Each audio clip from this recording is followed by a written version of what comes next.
What's up, guys? Welcome down to this video, and today we are going to be talking about how to find the best niches in 2026. So, I've got a little template open here, and we're just going to focus on a couple of things. So, we're going to focus on what makes a good niche, how we find them, how do we validate and test, and then I'm going to run through the top 5 niches that I think are going to be successful in 2026. So, first off, what makes a good niche?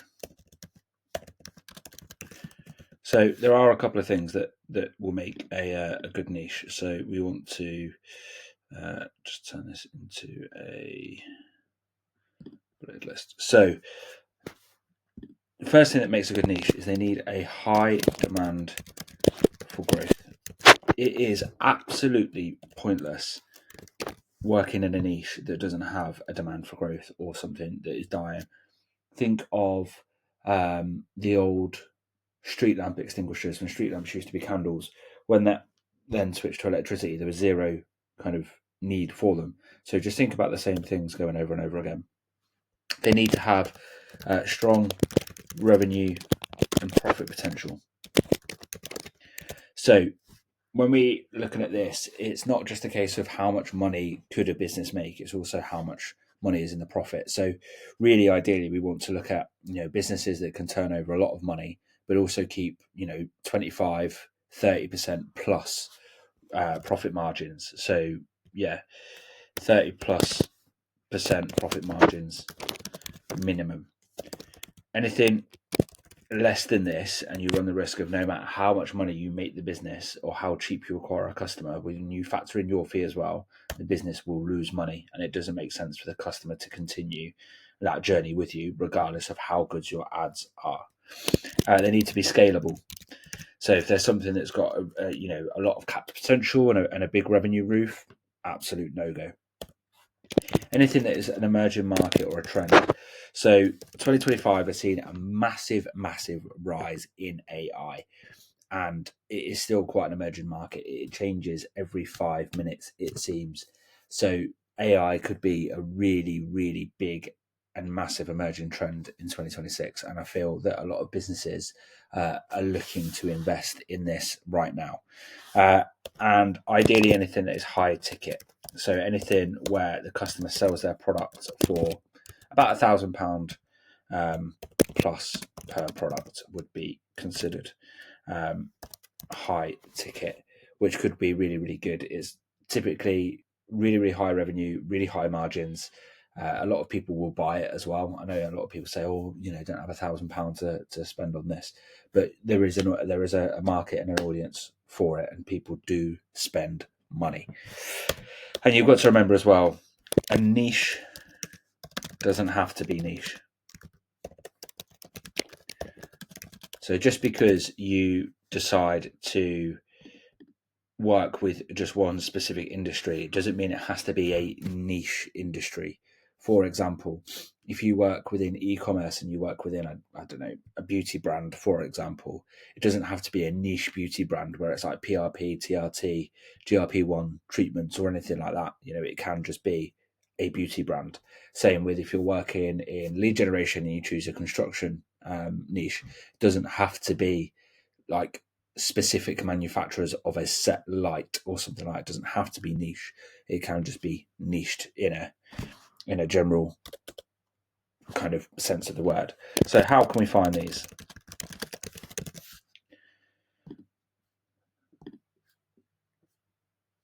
Where's the thing I'm looking for? Bulleted list. So how can we find these? First things we want to do is, for you, we want to identify your strengths, your weaknesses.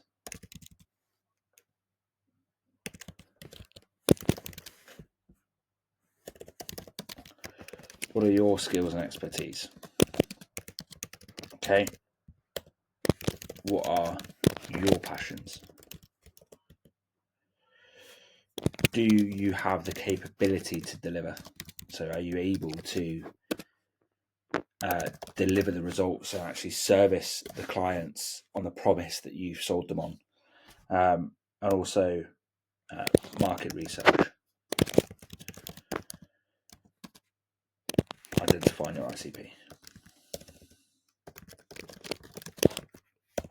which is your ideal.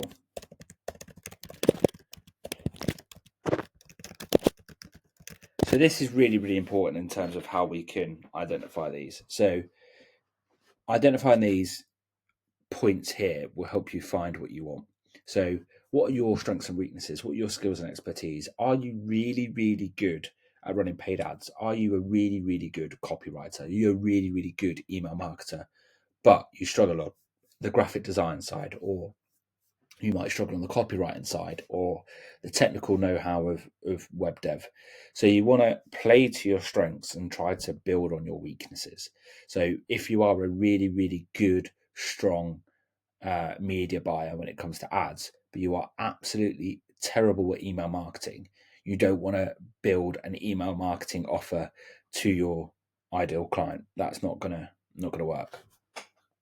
What are your passions as well? What is something that you're really, really interested in? It might be a hobby, it might be a job you used to do, it might be a side hustle, it might be something that you've kind of done all of your life. If you are passionate about something, it makes it a lot easier for you to work and be interested in that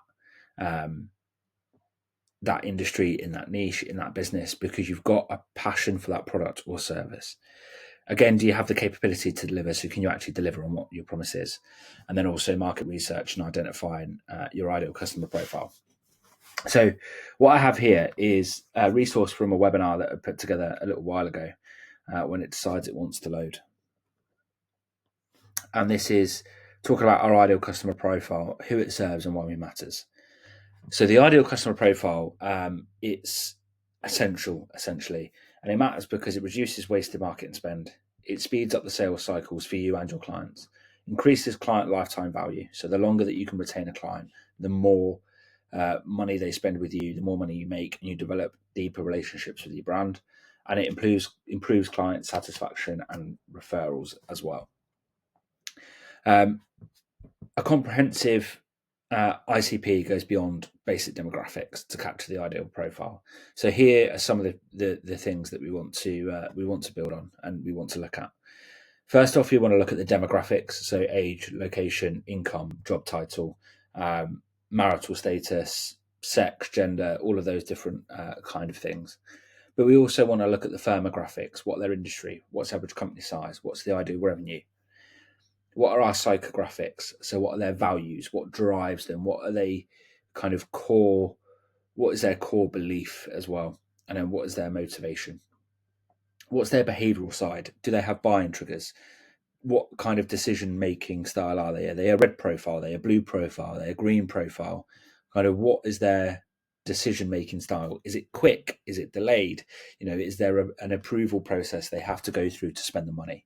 But then also, what are their pain points? What are the urgent problems that they need solved that you can create a solution to? So, for example, we created an ICP here called James. So James is 43 in the United Kingdom, and he's a founder of £1 million to £10 million a year business. He's in the service-based industry, whether that be digital, professional, or agency, and they have kind of had a lot of plateaued growth over the last 12 months, and he's got a high personal workload. He wants to scale without burning out. He values family time, he values excellence, and he values legacy building. So when we look at the buying triggers of why James needs us, a big buying trigger is that the growth was stalled. So the business has hit a plateau for 6+ months despite continued effort. There is a lot of bottlenecks, so critical processes depend too heavily on specific people, including James himself. There's a lot of inconsistency within their marketing, so they struggle to contain a consistent presence. There is competitive pressure and a lot of personal burnout as well. So how do we help? How do we help James succeed? And this is obviously the product that you're going to build off of the back of that. So they're the kind of things that we need to look for when identifying our strengths and our weaknesses and how we can find those. What we then need to do is we need to validate, we need to test our ideas. Before we do that though, I want you to let me know in the comments down below when you're looking at your strengths and your weaknesses. What is the biggest thing that you struggle with in the agency space? And I will have a look at all of these, and I will make some videos around the kind of comments that you're leaving and the struggles that you're facing right now. So we need to validate and test. So the things we look at here is what do they want?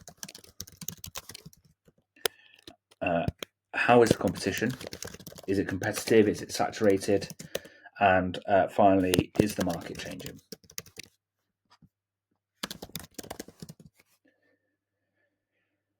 You don't even have to really sign clients in the space to kind of get to understand this. When you're doing your outbound, whether that be email, ads, cold calling, whatever, listen to what those people are saying to you on those calls, in those responses.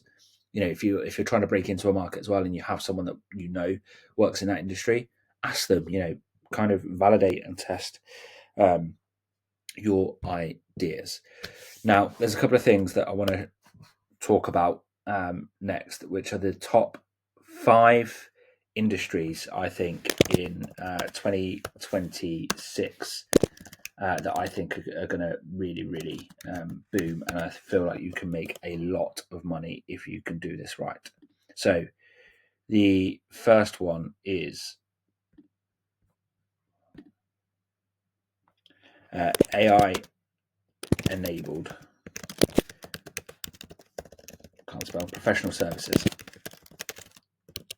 So when I talk about AI professional services, we're talking about AI consultants, fractional CMOs, CFOs, COOs, recruitment, web and creative kind of studios, and that kind of stuff. So why does this work? Our revenue, can I go in a bit more? Our revenue per client is high. There is a recurring demand for it.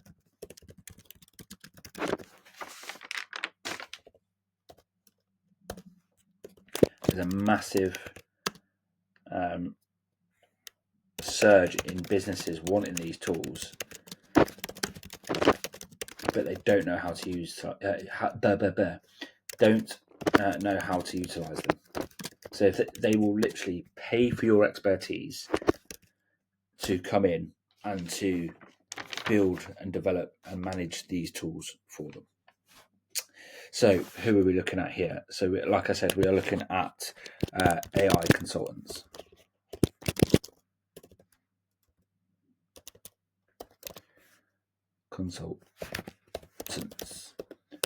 Fractional CFOs, CMOs, COOs, and CROs. Recruitment businesses, probably quite a good one in this, and web/creative studios.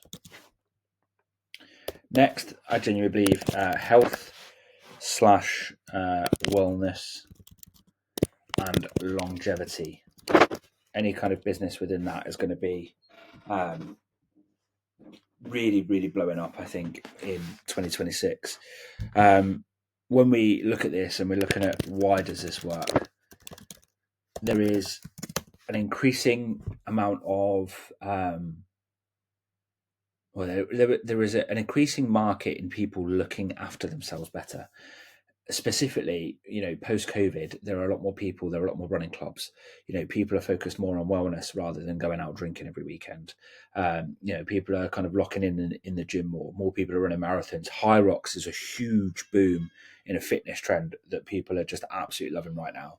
And it is definitely kind of shifted, especially in the kind of millennial, Gen Z, Gen A kind of generation of people actually kind of caring about themselves and looking after themselves and wanting to be healthier and live longer than there was, even 5 or 6 years ago. So longevity is exploding.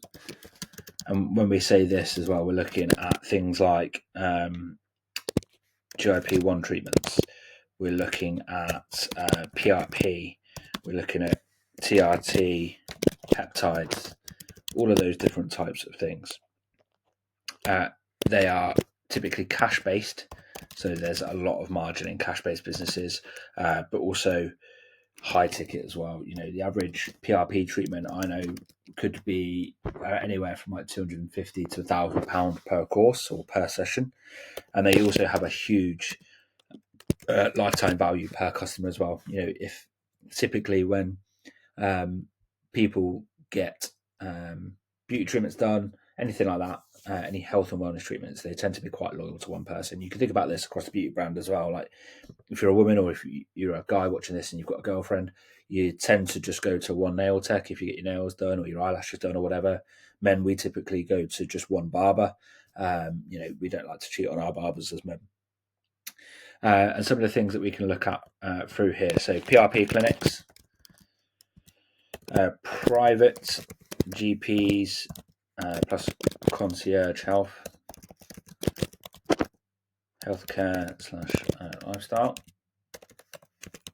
and then also biohacking as well, labs, studios, products, etc. Cool. Next, third on the list, we have home service. Typically, those are going to be scaling to multi-location as well. So an existing established home service business in, say, your city that you live in that now wants to branch out into surrounding cities or further countries, kind of nationwide. So why does this work? Well, again, I believe that this works. Home service is typically recession proof.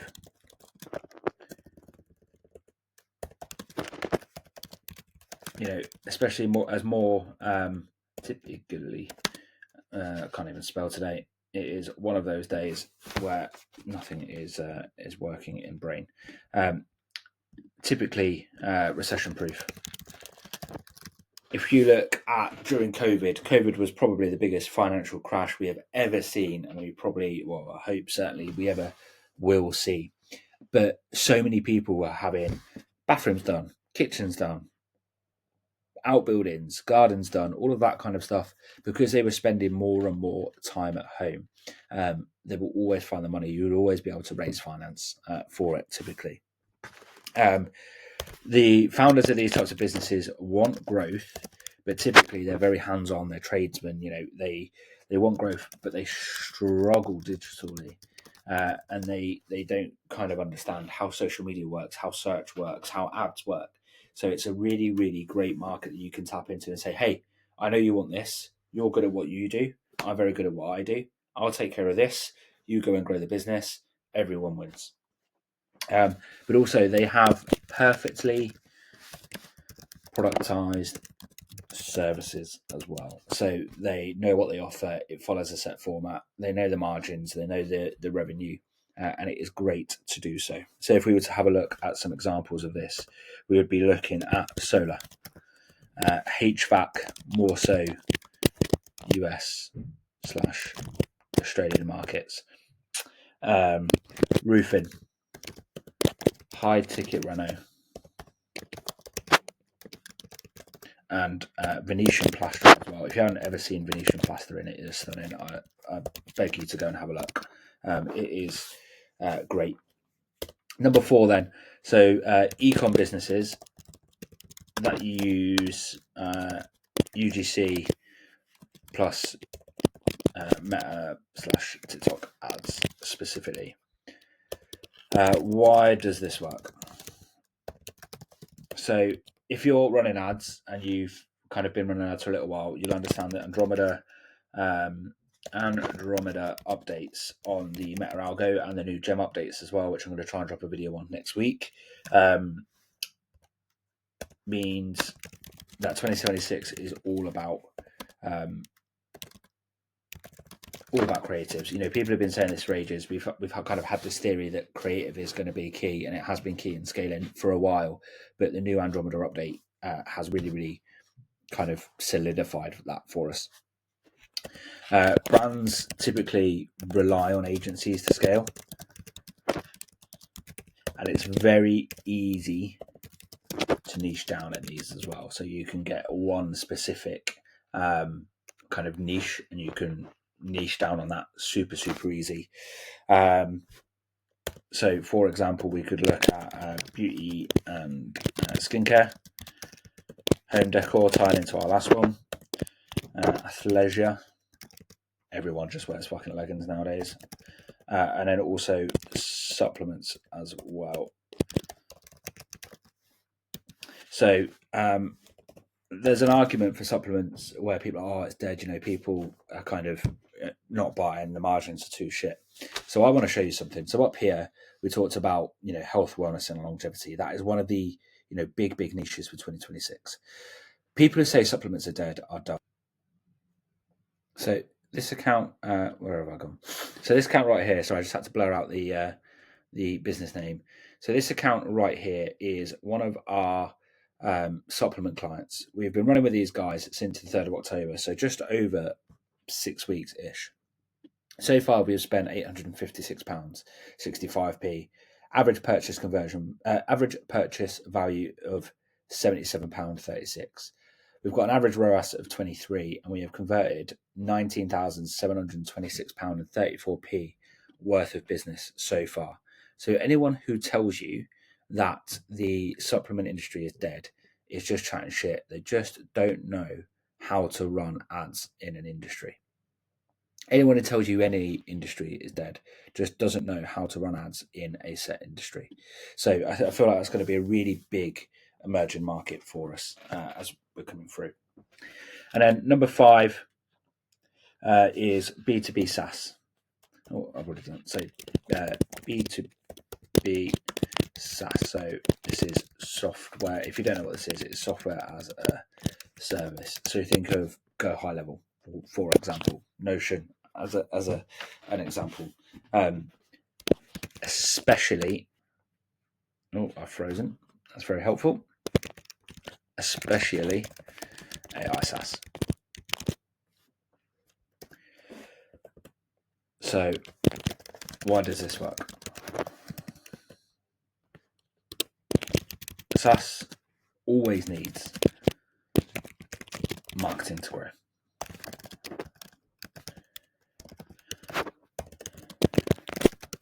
Always needs it. The lifetime value is extremely high, and it is very scalable. An idea of this is you could have AI voice agents, AI SDRs, AI content machines, for example, CRMs with automations, for example. This is great.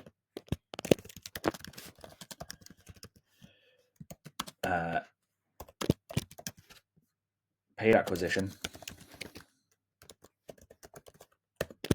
content engines, something like VO3, product launch funnels, or case study / UGC production. So they are what I genuinely believe are going to be the top 5 niches to be focusing on in 2026. Guys, if you found this video useful, if you found it helpful, please leave a like. Please leave a comment down below on some of the things that you're struggling in within your agency right now. I will read every single comment, and I will try my best to make videos on them if I believe it's something that I can truly help you with. And as always, subscribe and hit the bell to notify, because it really does help me out. See you in the next video.